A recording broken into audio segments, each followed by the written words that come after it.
Chapter 2. Marisol. I felt weak. Very weak. My head felt 10 pounds heavier than it should have. My limbs felt like limp noodles, and they were just as useless.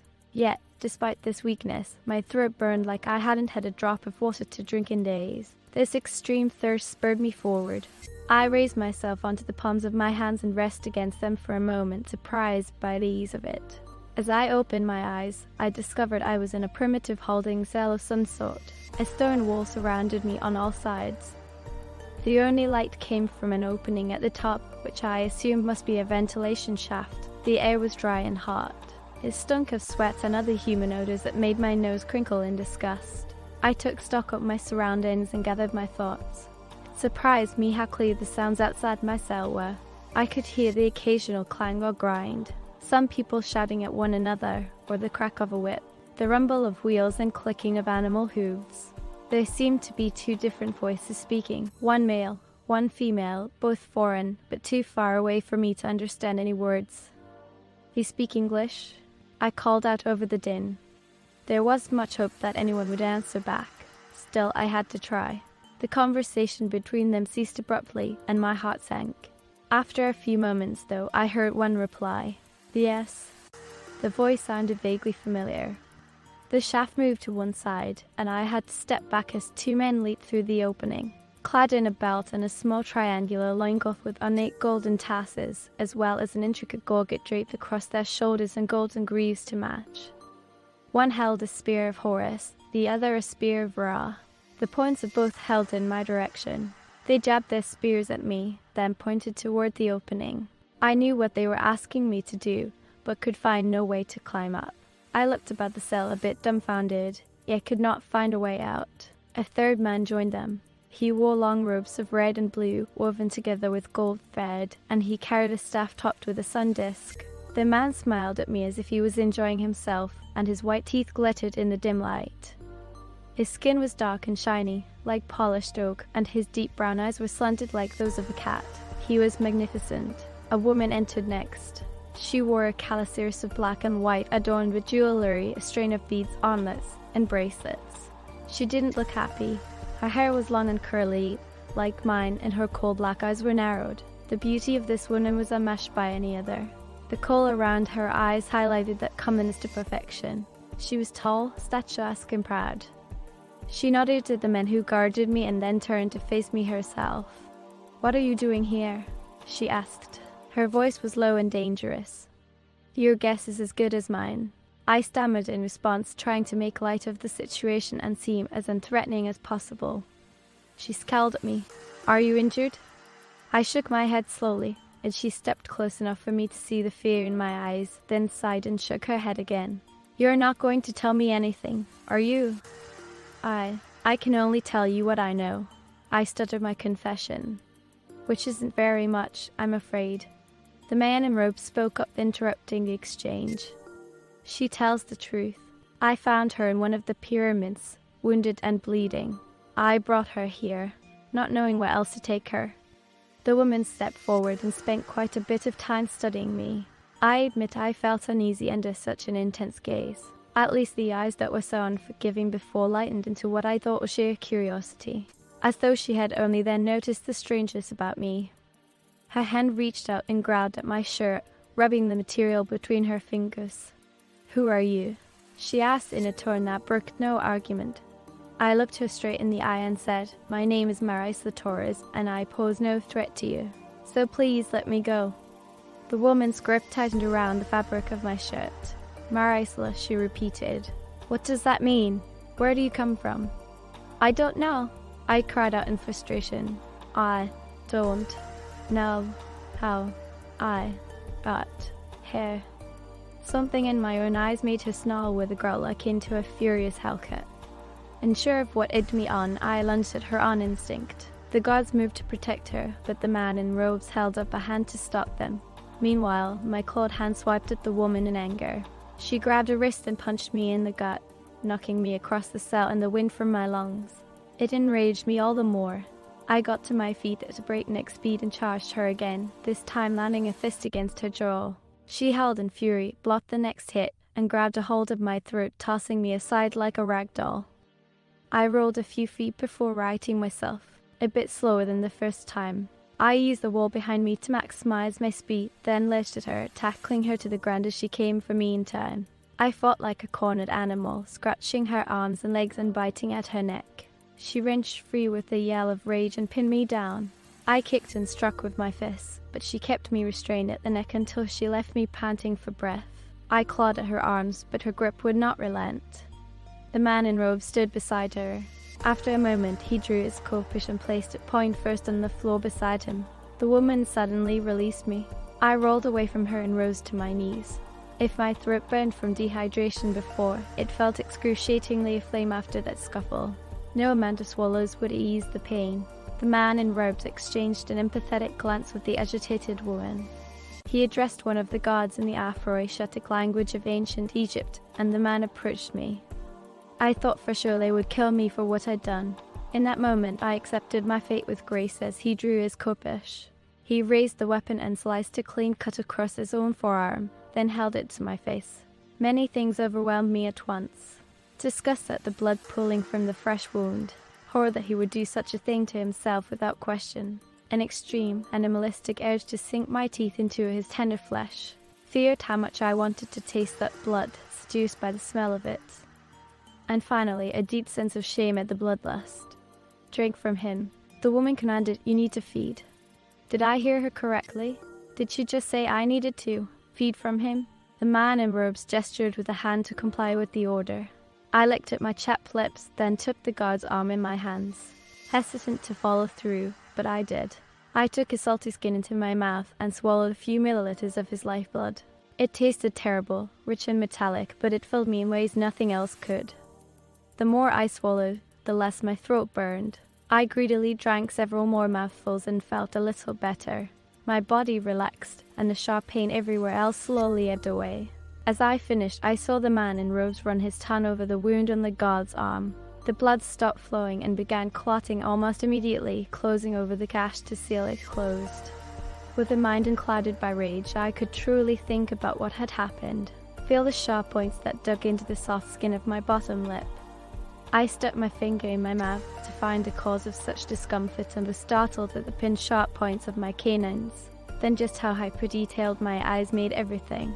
I could see every lump and crack in the stone, every thread in the clothing, every untidy strand of hair. The other senses were heightened just as well. I looked at the man in robes and the woman beside him. Even she was softened by the look of confusion and terror on my face. The man smiled weakly and nodded to the woman. She said something to the guards, and they removed their weapons, returning to their posts. I cast my gaze downward, ashamed of my actions. I had only done so because I was desperate for any kind of relief. I knew I had acted out of character, but there wasn't a single moment where I didn't feel like doing it. That was what scared me the most. The two left in my cell stood there, silent, the uncertainty of what to say prominent on their faces. It was the woman who spoke first. "You say you can only tell us what you know. So tell us. Despite what we may look like to you, there is very little we will not believe. Remember, you appear as strange to us as we do to you, if not more so." Unsure of the convincing expressions on their faces, or their more placid body language, I debated with myself on how much I could let them know. I then thought it could not get any stranger than this. I spoke English to ancient Egyptians who understood every word. That alone was odd enough. So I told them everything. The trip to the pyramids, the strange sense of déjà vu, what I had discovered in one of the tombs, what happened afterward, right until they first entered my cell. Both of them were eerily silent throughout my recollection. I kicked myself mentally for spilling it all without filter. At least I hadn't revealed my secret identity as the Batman, which would have been embarrassing. Once I was done recounting, both remained quiet. They were still looking at each other, waiting for the other to speak. After several moments, the woman finally broke the silence. "We thank you for your honesty, and we are sorry you have been through such an ordeal. However, we must ask, why did you go into those tombs?" I opened my mouth, but no words came out. Was I supposed to answer that question? Surely they already knew why. There was no way they wouldn't be aware of what went on in there. I was curious. Was the best answer I could give them.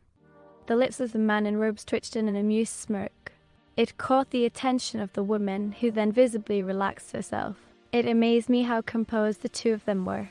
Perhaps the historians and scholars alike were wrong about these people, that they were not as dense as some made them out to be. The ancient people did not overreact to an idea of traveling through time, or perhaps it was simply the two of them. Whatever the reason, there was something important I needed to know. "What happens now?" I asked, shifting my pleading gaze between them. "Now," replied the woman, "we take you somewhere safe. We will need to teach you a few things so that you don't stand out too much among the people.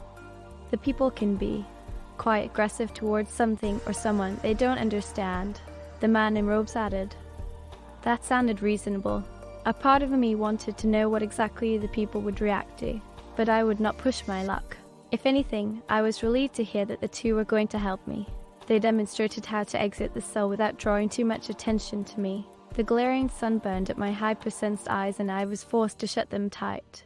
The man in robes pulled me to him, cloaking me from the harsh light as well as curious onlookers.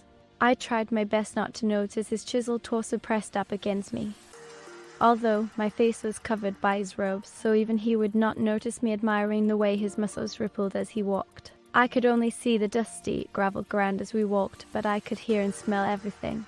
The hustle and bustle of the street, vendors hawking their wares, traveling merchants passing by on donkey-drawn wagons, guards marching along the streets, Egyptians going about their daily lives. The little oddball in me nearly fainted with excitement. I walked among one of the cultures I had only ever read about in books or watched in documentaries. They led me through a secret entrance into the palace. This place was far larger than the one I was held captive in. Even though most of its architecture was hidden beneath thick sandstone walls and high stone ceilings, there was still plenty to see. The ornate carvings in the columns and statues, the grandiose staircases. Plants and flowers grew in painted ceramic pots everywhere inside the building, creating a lush environment despite the heat and humidity. Birds chirped happily, while monkeys chattered and played. And then there were the servants, Egyptian women in colorful calasiris, carrying trays laden with food, or men dressed in white robes tending to the grounds. The palace seemed alive with energy. My escorts led me down a narrow hallway lined with doors leading to various rooms. I wondered where they would take me.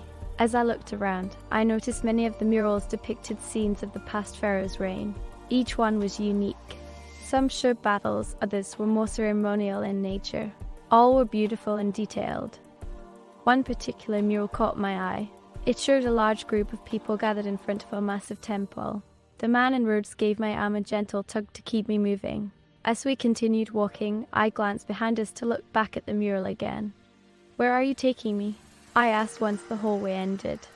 "To the room that will become yours until further notice," said the woman, turning to glance at her companion. My heart skipped a beat.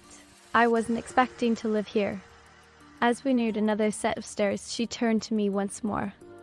"This is your new home. You may stay here for however long we deem necessary." This showed me to an ornate room that took my breath away, one I thought to be for Egyptian royalty. The room itself was huge, bigger than any apartment I'd seen in this century. The ceiling was a high vaulted ceiling supported by pillars of stone and marble.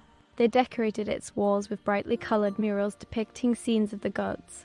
There was a large bed in one corner of the room, on a raised platform, the posts draped in sheer fabrics. 2 chairs sat facing each other across a small table. On the opposite side of the room was a large wooden desk adorned with intricate carvings and engravings. There were well-placed clusters of indigenous plants in unique ceramic or brass vases.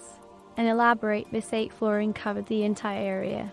I gazed around the room, taking it all in. One end of the room spotted an opening to what looked like an ancient bathhouse with its own ornate water feature, a pool, and a sunken tub.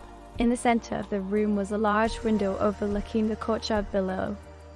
It must have been 20 feet tall and wide, offering a panoramic view of the city beyond. It left me speechless. I couldn't believe this was my new home. I felt guilty accepting such a luxurious suite. What did these people expect from me? How would I repay them for this kindness? The woman who escorted me came to stand next to me, placing her hand on my shoulder. She leaned over, whispering in my ear, "Try not to look so out of place here. We will do whatever we can to keep you safe, but there's only so much even we can do." I don't mean to come across as rude, I said, turning to face them, but I have no idea who either of you are. You know my name, where I come from, yet I know nothing about you. That's because we're not supposed to tell anyone anything. Our identities are our secrets, answered the man in robes, stepping closer to me. He stared down at me, his gaze intense. His eyes reminded me of something. Then the realization hit me harder than a freak wave at the beach during high tide. He had the same piercing gaze as the creature who had tried to kill me before. I shuddered at the memory. I backed away from them at a great speed, trying to create as much distance between us as possible. "Ugh," I said through clenched teeth. "You're the one that attacked me." The man took a few slow steps with his palms raised in surrender and spoke in what must be his most soothing tone. "Please, calm down." "There, don't you tell me to calm down," I warned him, my own voice lowered a few octaves in seething fury. "I want answers. You owe me that much." His brow furrowed.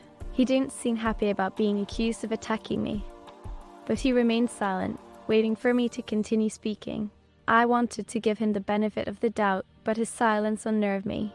They were hiding something from me. Their themes of cloak and dagger grew tiresome fast. I stood in place against the wall, keeping that space between myself and them. My mind raced for some way to escape their clutches. I knew I wouldn't be able to fight off both of them. The woman heaved a sigh, her arms folded over her chest.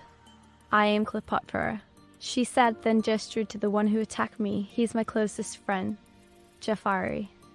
I drew up a blanket confession. The one introduced as Jafari snorted in amusement at my expressionless lag. The Cleopatra, last pharaoh of Egypt and ruler of the Ptolemy dynasty?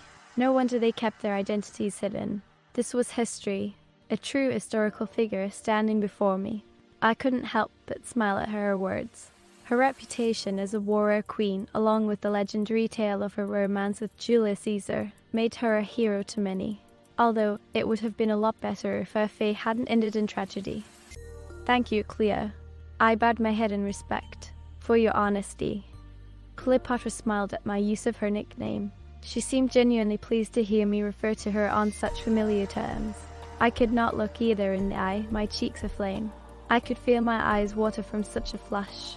The sound of her muffled chuckle filled my ears, darkening an already deep blush. When I lifted my head again, she was staring directly into my eyes. She was smiling softly at me. For the first time since arriving, I felt something I couldn't explain, even if I tried. "We should get you looking like the rest of us, don't you think?" she asked, then turned her attention on Jafari. "And you need to give the girl some privacy." The latter bowed to his queen and raised his hands in surrender, knowing better than to argue. He then gave me a final look I could not decipher before turning on his heel and disappearing out of sight. Cleo gestured to come closer with a crook of her finger. I followed Jafari's example and obeyed the female pharaoh. She twirled at midair askance, and I turned slowly in place. Her coal black eyes studied me with a tilt of her head. "You are quite stunning, aren't you?" she cooed, taking another step forward until she stood right in front of me. "You look almost Persian. I can work with this." She took my chin with her fingers and tilted my head this way and that. She then had her servants run me a bath, cleanse me of the dirt and grime. It was odd to have someone bathe me, then dress me in ancient Persian clothing. My appearance consisted of a black silk wrap around my body and long, sheer sleeves covering my arms. Around my neck was a thick gold necklace which held 3 large sapphires. They then fashioned my hair into a long braid against my head, adding gold beads and pins to keep it secure. They traced my eyes with kohl and attached ornate golden earrings to top it all off. In short order, they had transformed me into a new person. I was no longer the dirty traveler from another time or the half-dead creature from earlier. Instead, I looked like Persian royalty. Once done with me, the servants bowed to their queen and exited my new chambers with haste. Cleo, who had been patiently waiting while sitting on the foot of the bed, studied me with an indecipherable look on her face. "What do you think?" I asked, trying to gauge how well I had succeeded in imitating a Persian princess. Cleo laughed heartily and rose to her feet. Her red-stained lips curled into a smirk as she passed me. "Beautiful," was all she said.